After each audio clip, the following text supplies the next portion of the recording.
Hello and welcome to the Wedding Planner. Now this is our 4th show and I say it every week, but I have to tell you we have a really special program today. And of course we have Felixstowe's wedding planner with us today, Gill.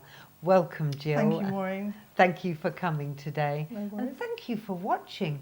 You're going to love today. It's all about wedding destinations. And there's some beautiful destinations. So, Gill, what do you think? Do we start? I think we should begin. Yes, definitely. Oh. This photograph was actually of a wedding that was taken in Turkey. There's going to be a few of these. This is a lady called Naz on her wedding last year. It's in a region of Fethiye, which is in the southwestern corner of Turkey. It's very popular, obviously, for tourists to go there, for the coastline, but also there's some beautiful fir trees and woodlands there. So obviously you can see the photographers taking the couple into sort of this area and photograph them. So when people are choosing their destination, I specialise in weddings in Turkey because I used to live there. But when they're choosing their destination, they obviously need to think about what type of climate they want. Not everyone wants a beach wedding. Some people do want woodland scenery or whatever. Look at that. I mean, that's a stunning picture as well. The photographer did a wonderful job on her wedding. Is this a Turkish photographer? Yeah, it is a Turkish photographer, yes. They chose a Turkish photographer. I mean, obviously, when you're planning a destination wedding, most of your suppliers are going to be localised. Right. Not many people actually fly people in from the UK. But that is wonderful photography. Yeah, it is. It's beautiful. Again, her and her husband. That doesn't look like Turkey, does it? I mean, it's not what people think about Turkey traditionally, but obviously, you know, it's got wooded areas. Beautiful. And this is one that we have seen in previous shows when we were talking about wedding photography. This is Naz, but again, part of the combination of the photographies. So creative, isn't it? I like this photograph. It's lovely. It's beautiful. Really beautiful. This is another wedding that took place in Fethiye, again, the coastal area. This is Fethiye Harbour, and this photograph was taken by a British photographer that actually lives in Fethiye called Lynn Ward, when she was helping out at a wedding there. Don't they look like the lads? They do indeed. This is Fethiye Harbour, so people can see what it looks like if they haven't been themselves. That is beautiful. It is beautiful. Lovely. It's a nice backdrop for a wedding.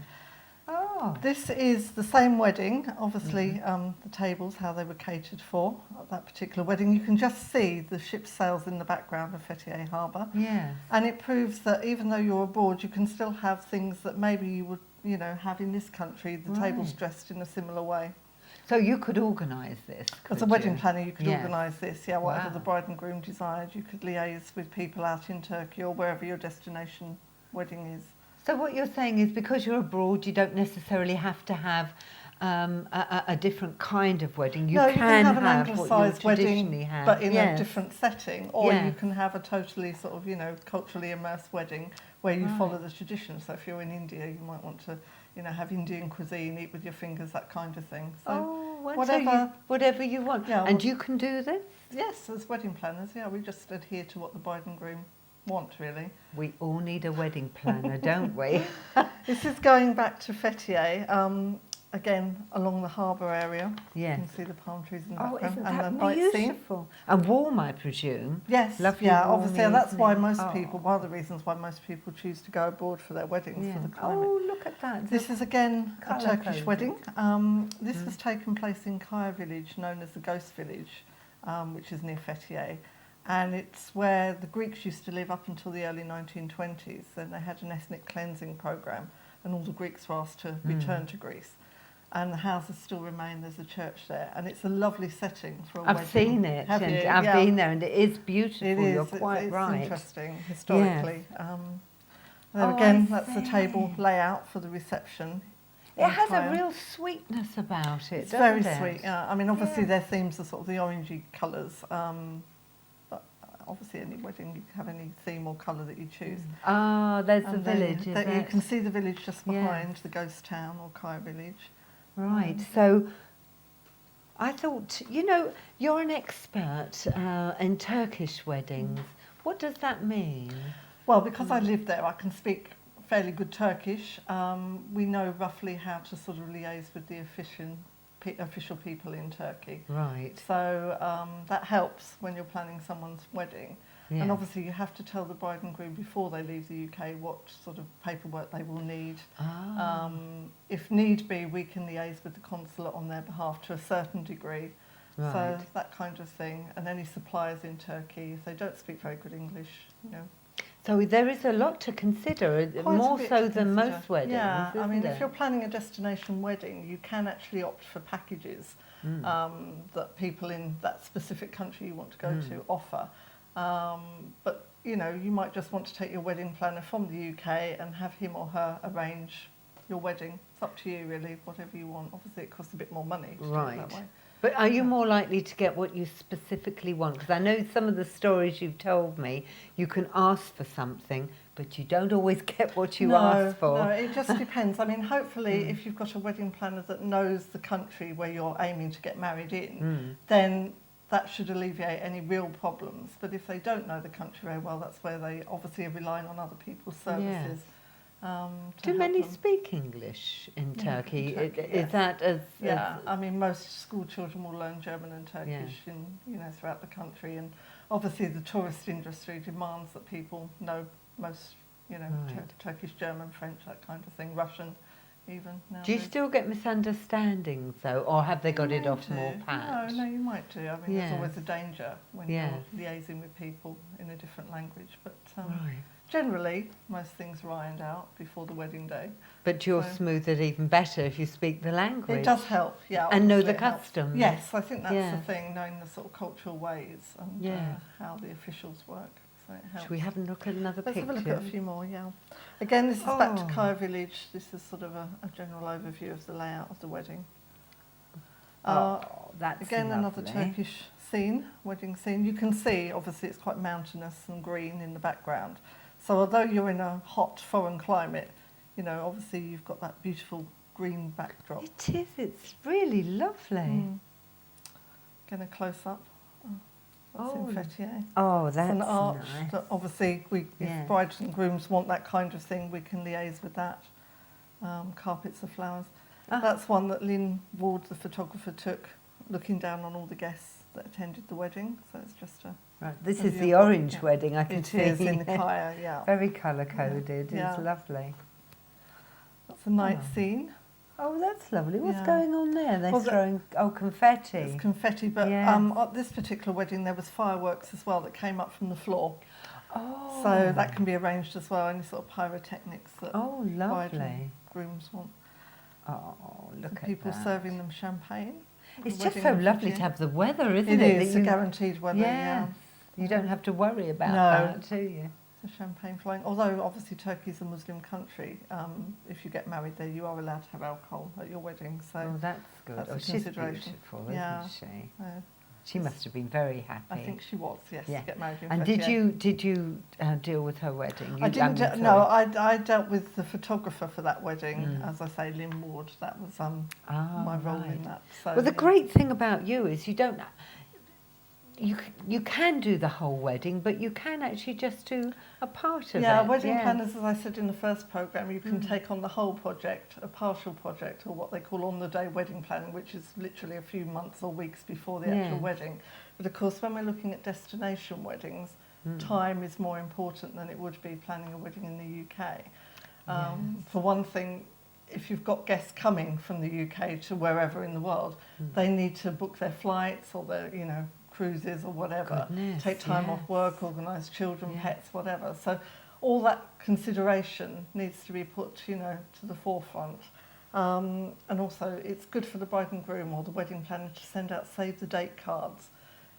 They're basically told by the bride and groom, we plan to get married, let's say in Turkey on this date, please save the date, because obviously they need to book their time off to fly over. Oh, right, like So, and also, you've got all these guests going to a foreign country, not necessarily feeling that comfortable because you're in a different place. Maybe, So will you help look after them? Because I can see problems There with could that. be problems. I mean, what we suggest to the bride and groom is, depending on how many people are coming to the wedding, it's basically make sure there's something available for them. So, there might be a number of tours that they can go on, maybe arrange a little welcome pack for the hotel, or if they're staying in sort of self-catering accommodation. We can do all that just to make them feel a bit more at ease and at home. Yeah. If there's children, are there any children's facilities or clubs available for them? All that has to be looked into so that the whole wedding party can be catered for if need be.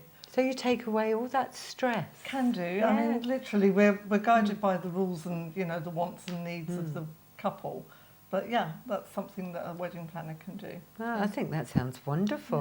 Yeah. It does help. Should we look at another picture? Let's go back to the pictures, yeah. This is back to Fethiye again. Again, this is one of the weddings we saw before that Lynn Ward did some photography on. Lovely. And that's the there's the fireworks I was talking about in fireworks. Kaya Isn't that Village. gorgeous? I Yeah. love that. Yeah.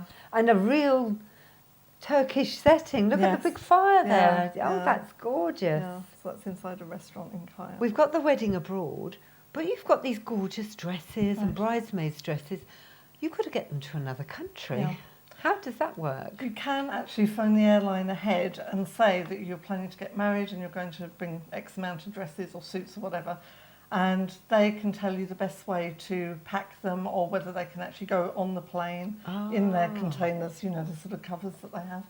So it's best to do that. As a wedding planner, we can do that. We can sort of phone ahead and ask a specific airline if that's possible.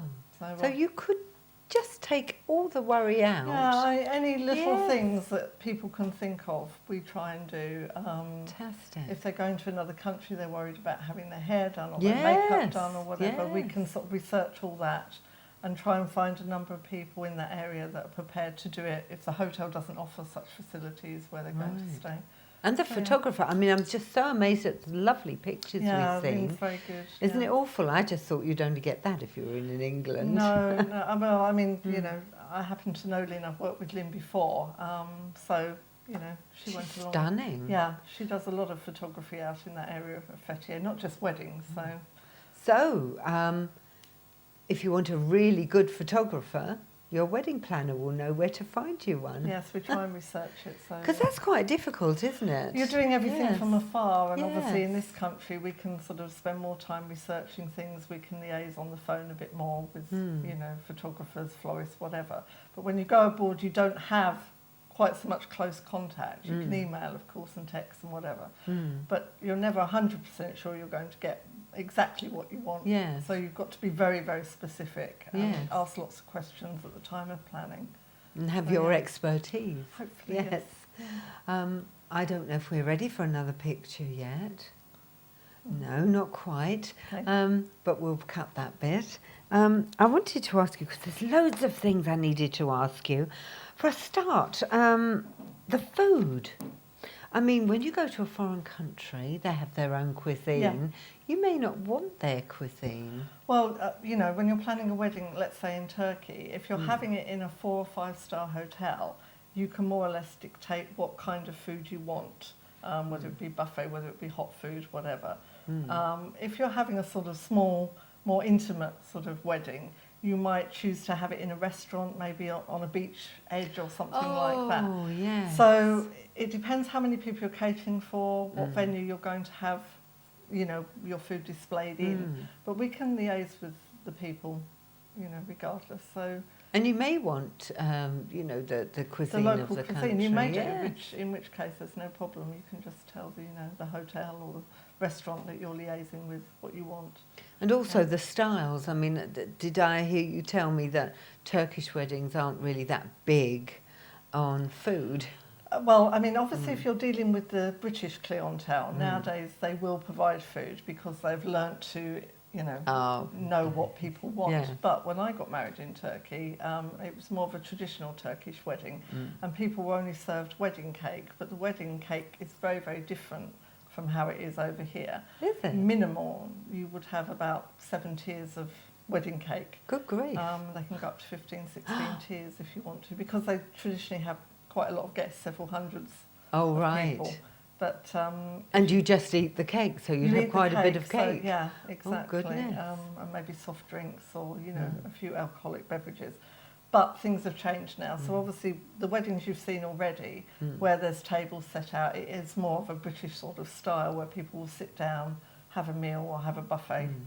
So it just depends what you want. As I said, if you want an anglicised sort of wedding abroad, that can be catered for. If you want to sort of immerse yourself in the traditions of the country, that can be catered for as well. Yeah, so and also you might want your hen party there. Does that happen as well? Yeah, that happens quite a bit. Right. Later on, I think you'll see a film of a girl, again Naz, who you saw earlier, having her hen night, and she was in traditional Ottoman garb when she got married, and she's carrying a tray of henna, which traditionally, obviously, the ladies put on their hands in Turkey before a girl gets married. So yeah.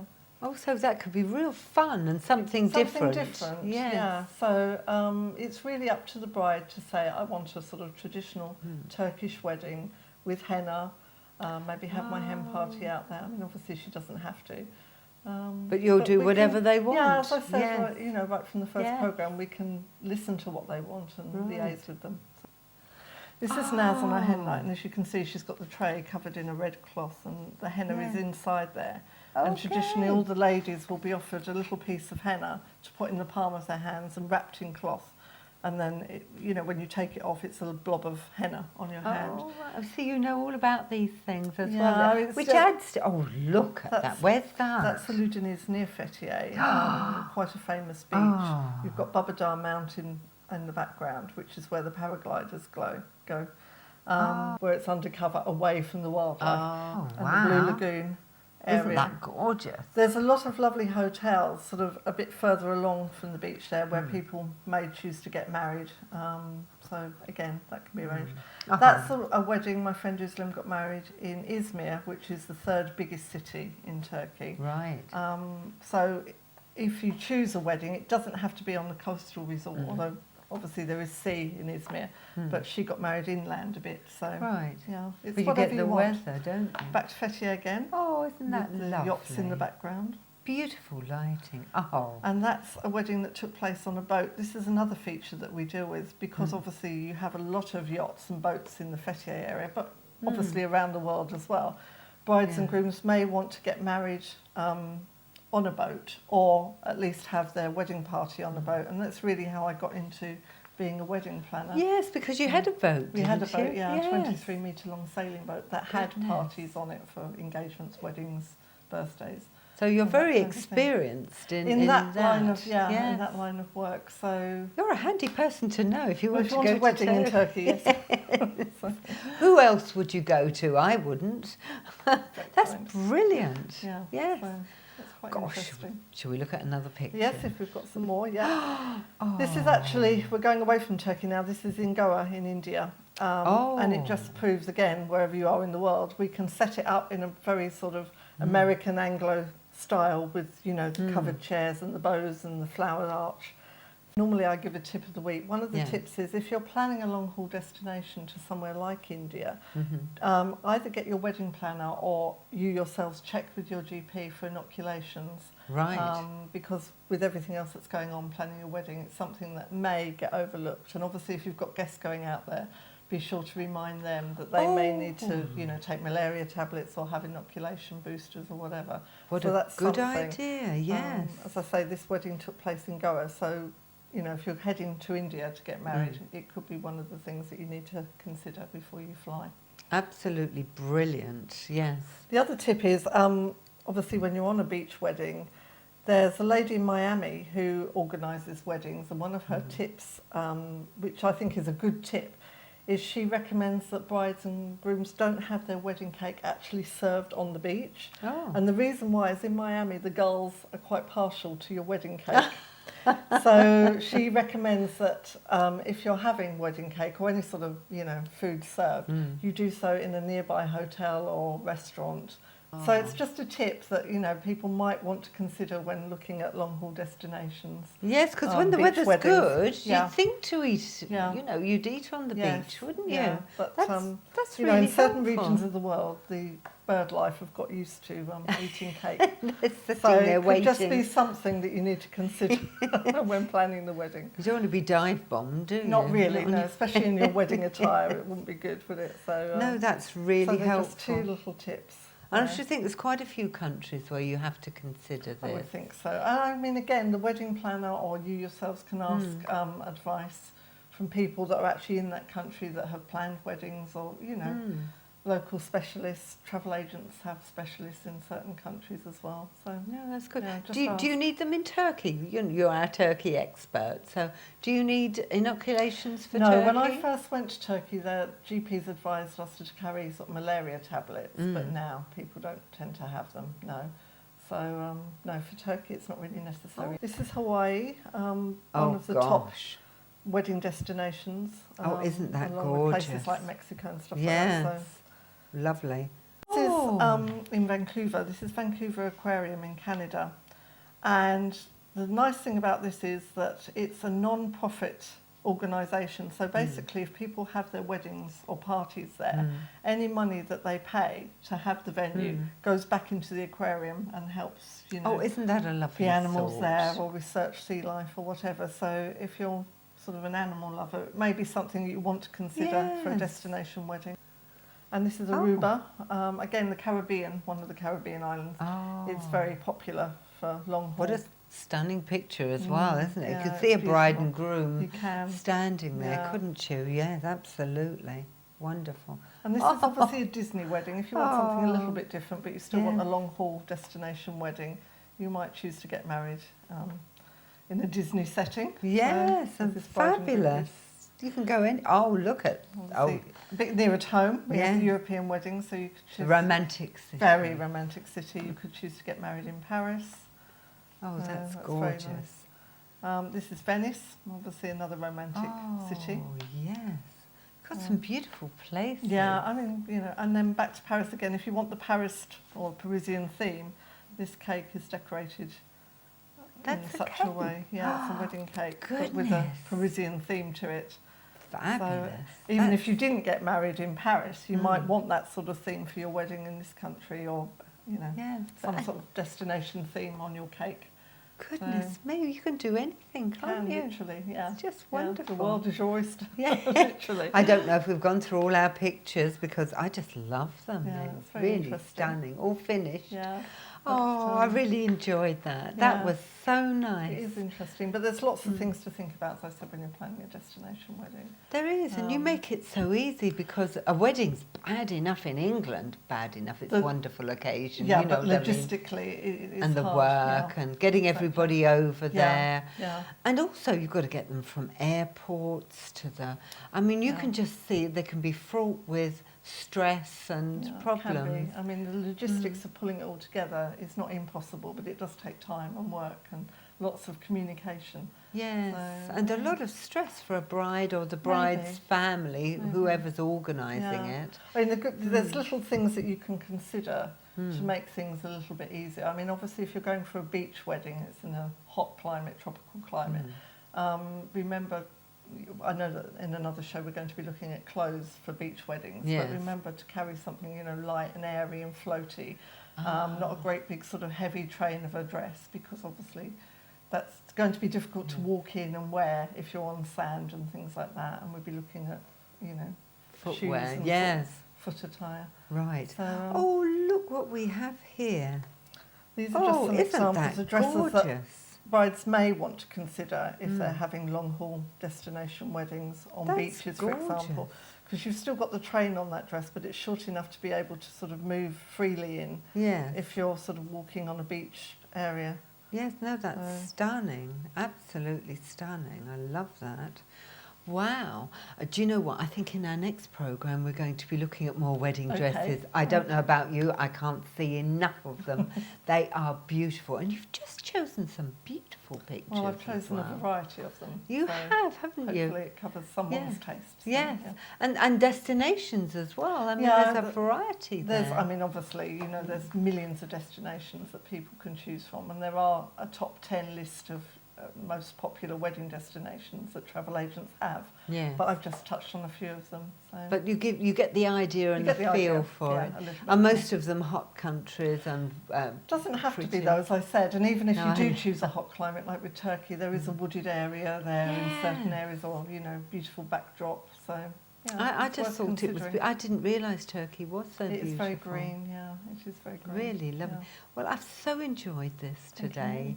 Jill, you bring something fresh every time. Hopefully. Yes, you do, and I so hope you've enjoyed it. And next week is going to be wonderful. There'll be a little bit more of a destination theme to it, because I think we're looking at wedding dresses that you can take with you, and as Jill said, the shoes, and just a little bit more about destinations abroad. But Jill, thank you so much for joining us today. And thank you so much for sharing this with us. And I look forward to seeing you next week. Thank you.